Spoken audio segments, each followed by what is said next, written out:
అలాగే తెలంగాణ ఇచ్చిన దేవత సోనియా గాంధీ పుట్టిన రోజు ఆ విగ్రహ ప్రతిష్ఠ చేయాలని చెప్పి వారు నిర్ణయించడం కూడా మరొక శుభవార్త తెలంగాణ ప్రజలకు.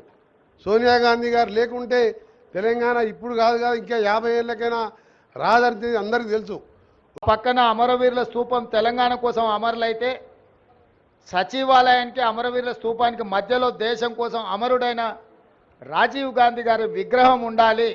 ఎందుకంటే మాజీ ప్రధానమంత్రి ఇందిరాగాంధీ గారి విగ్రహం, పివి నరసింహారావు గారి విగ్రహం, వారితో పాటు రాజీవ్ గాంధీ గారి విగ్రహం ఉండాలని మేధావుల సూచన మేరకు ముందలో ఉన్న పార్క్ కొంతమంది వ్యక్తులు వాళ్ళ కోసం ఆ స్థలాన్ని పక్కన పెట్టి వాళ్ళకు కావాల్సినప్పుడు విగ్రహం పెట్టుకోవాలని ఆలోచన చేస్తే దేశం కోసం ప్రాణాలు ఇచ్చిన రాజీవ్ గాంధీ గారి విగ్రహాన్ని మేము అక్కడ పెట్టడం జరిగింది.